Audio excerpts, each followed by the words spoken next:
सो अब हम एक टॉपिक देखने जा रहे हैं लीनियर रिग्रेशन का। ठीक है, लीनियर रिग्रेशन क्या होता है? Linear regression is one of the simplest and most prevalent algorithm. Simplest होता है, ठीक है, continuous output variable from the one और मोर इनपुट फीचर्स, मतलब इसमें आउटपुट निकलता ही निकलता है। ठीक है, linear regression can be use in the two predict the property prices. Property prices के लिए हम इसको यूज़ कर सकते हैं। Modelling the relationship between input features and independent variables. तो हमारा रिलेशनशिप जो है हमें पता चल जाता है कि भैया डिपेंडेंट वेरिएबल्स को इंडिपेंडेंट वेरिएबल्स का एक्चुअल में रिलेशनशिप क्या है, वो हमें इससे पता चल जाता है। ठीक है, इसकी स्ट्रेंथ क्या क्या है कि this is the straight forward, ये स्ट्रेट फॉरवर्ड होता है। ठीक है, ये हमें रिलेशनशिप बता देता है इनपुट एंड आउटपुट का। ये हमारे लिए कंप्यूटेशनली इफेक्टिव एंड क्विक होता है, क्योंकि इसमें ज़्यादा हमारा टाइम नहीं लगता, इसलिए ये इफेक्टिव और क्विक होता है। और वीक पॉइंट इसका क्या है कि भाई इसका जो भी रिलेशनशिप होता है वो प्री पर्पसेस होता है, हमें पहले पता होता है, मतलब ज़्यादा सॉर्ट ऑफ एक आइडिया होता है कि हाँ इसका रिलेशनशिप बन जाएगा। But in the case of the complex data में ये जो है प्रॉब्लमेटिक हो सकता है, ये हो सकता है ये फेल हो जाए, इसमें हमारी कॉम्प्लेक्सिटी रिस्ट्रिक्शंस होती हैं। ठीक है, तो ये चीज़ हमारी थी लीनियर रिग्रेशन। अब आ जाता है हमारा नेक्स्ट में हमारा आता है डिसीजन ट्री। डिसीजन ट्री क्या होता है? इसमें हमारे अडेप्टेबल एल्गोरिथम्स होते हैं। ठीक है, क्लासिफिकेशन एंड रिग्रेशन के दोनों टास्क इसमें होते हैं। Utilize for the decision making and the forecasting होता है। A decision tree consist for the nodes and the branches as its model. मतलब इसमें क्या क्या होता है? नोड्स होते हैं, ब्रांचेस होते हैं। ठीक है, इसमें हमारा इंटरप्रेटेबिलिटी होता है, मतलब इंटरप्रेटेबिलिटी इसमें आ जाता है वाइट बॉक्स, ये एक ही चीज़ है। ठीक है, इंटरप्रेटेबिलिटी मतलब इसको हम एक्सप्लेन कर सकते हैं किसी के सामने। ठीक है, अच्छे से हम इसको एक्सप्लेन कर सकते हैं। Working by generating the divisions along features and can capture the non linear relations in the data. मतलब इसमें जो नॉन लीनियर रिलेशनशिप्स होते हैं ना, वो भी हम इसकी तरह इससे सॉल्व कर सकते हैं। और जो डिसीजन ट्रीज होते हैं ये एप्लीकेबल होते हैं क्लासिफिकेशन रिग्रेशन बोथ असाइनमेंट्स के लिए। इनका वीक पॉइंट क्या होता है कि ये ना थोड़ा सा मॉडिफिकेशन करने पे ही इनके अंदर चेंजेस जो है ज़्यादा आ जाता है, तो वो इसलिए प्रॉब्लम होती है इनके में। उसके बाद हमारे पास आता है support vector machines. Support vector machines के होते हैं कि इसमें हमारे क्लासिफिकेशंस होती हैं।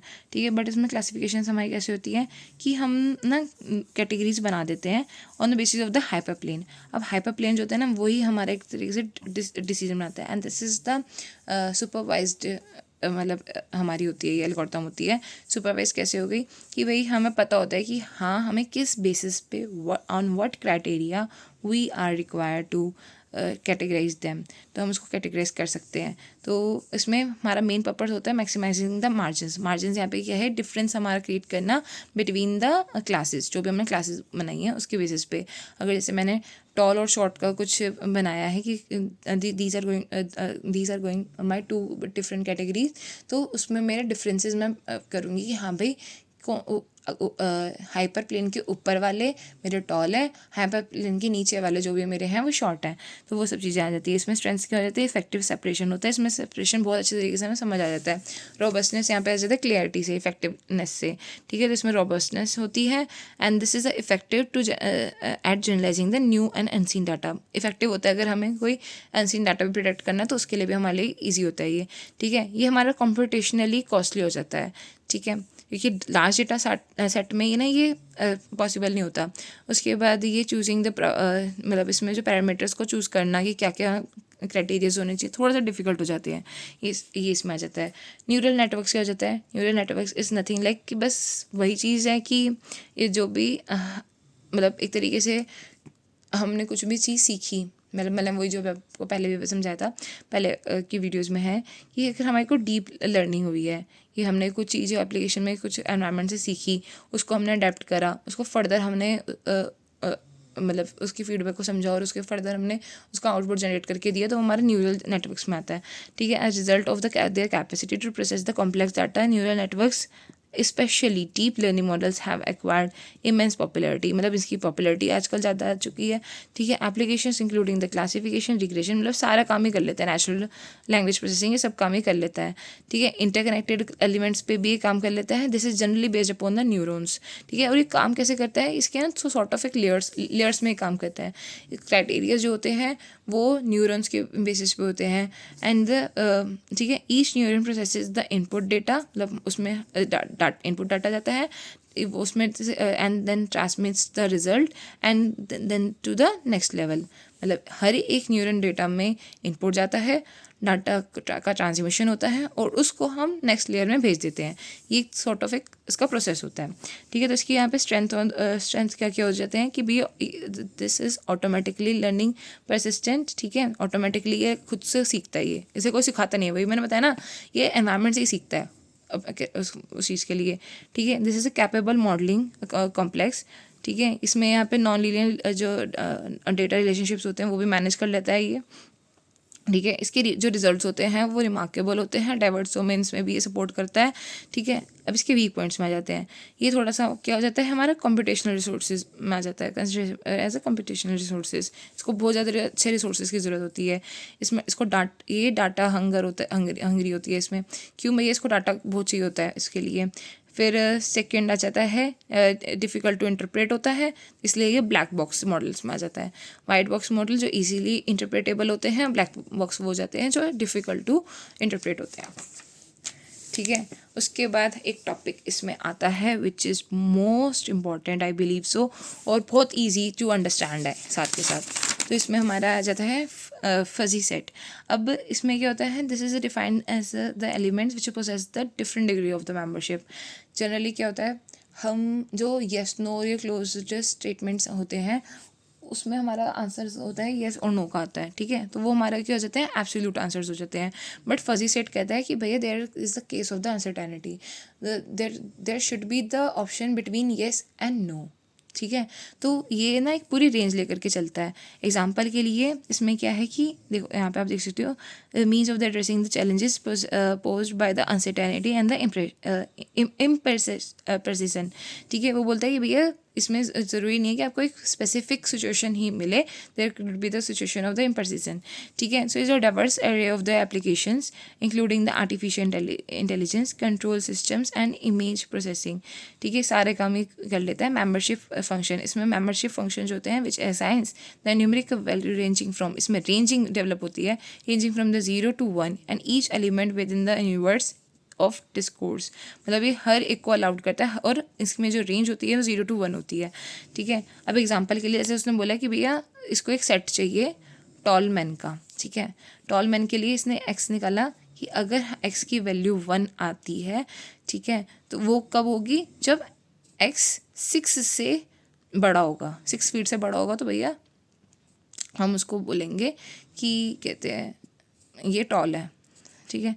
उसके बाद एक्स यहाँ पर है कि जब वो 0.5 इफ़ और 5.5 फीट के बीच में, मतलब ये 0.5 हम इसको रेट करेंगे जब इफ़ 5.5 फीट और 6 फीट के बीच में इसका कुछ आएगा तो, ठीक है। अगर ये 5.5 से छोटा हो जाता है तो हमारा 0 है भैया। अगर जैसे 5.5 फीट से छोटा हो गया ना तो हम उसको बोलेंगे भाई तू टॉल नहीं है, और अगर 6 फीट से भी ऊपर चला गया बोलेंगे हम तू भाई टॉल है, और अगर भाई इन दोनों के बीच में रहा तो हम तब भी उसको कंसिडर कर लेंगे हाँ भाई टॉल है, ठीक है। या हम उसको बोल देंगे टॉल नहीं है तो हम बोल सकते हैं समहाउ कि ना तो ये टॉल है ना ये शॉर्ट है, दिस इज़ वो उसकी मिडल एज है, वो जो मतलब वो उसकी हाइट जो है वो एवरेज हाइट है, ठीक है। तो इसमें the function mentioned earlier claims that the membership of the elements is set as the tall man based on the criterion of it's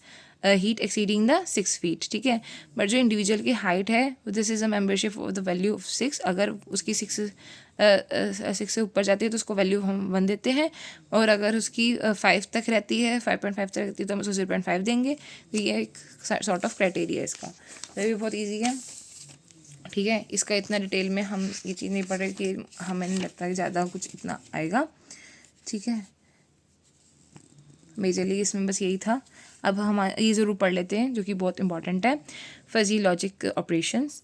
so fuzzy logic operations में है भाई इंटरसेक्शंस, ठीक है। एंड आ जाता है तो उसमें इंटरसेक्शन मिल जाता है, ठीक है। तो वो बोल देता है, जैसे कि एग्जांपल के लिए आप यहाँ से बड़े चीज़ समझ सकते हो कि भैया हमारे पास ऑप्शंस हैं कि the temperature would be hot और द ड्राई, ठीक है। हॉट और ड्राई का है तो भैया फुजी का अगर एंड यूज़ होगा ना तो आपको क्या मिलेगा, ऑप्शन इसके क्या क्या हो सकते हैं, it could be the partial hot, mostly dry और मोस्टली हॉट, ठीक है। मतलब कॉम्बिनेशंस होंगे हॉट के और ड्राई के।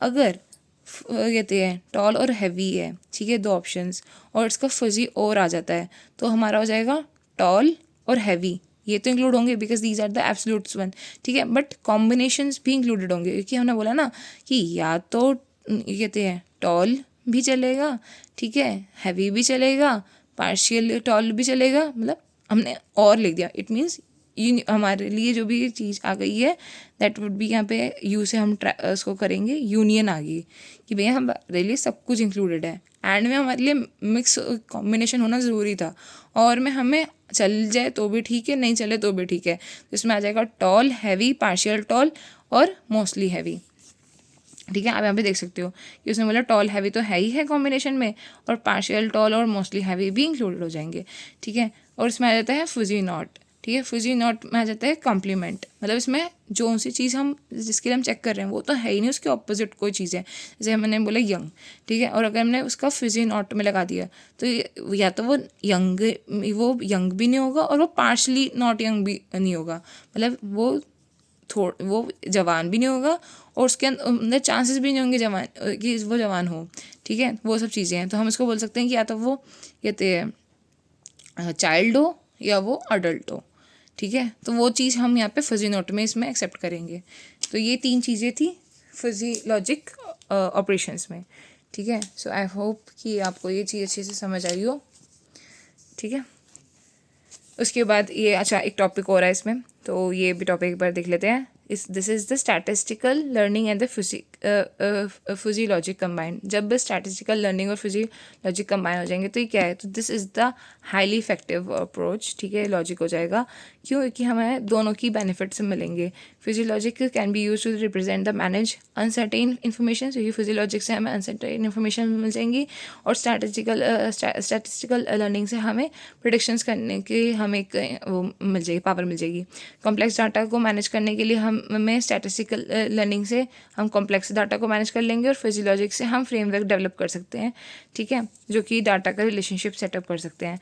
उसके बाद यहाँ पे उसने बोल दिया the potential of the merging statistical learning and the physiologic models में हमें क्या मिलेगा कि भाई we would be able to resolve the complex and the multifaceted uncertainty and the frequently arises in the real world problem। जो भी हमारी real world problem है उसको हम कैटर कर पाएंगे, ठीक है, और जो भी हमें डिसीजन लेने हैं वो मोर प्रोसाइसली ले पाएंगे, ठीक है, और हम वेराइटी ऑफ द डिसिप्लिन्स पे काम कर पाएंगे। तो ये आप इसको अच्छे से एक्सप्लेन कर सकते हो। यही था इसमें, बाकी हम देखते हैं नेक्स्ट टॉपिक पे।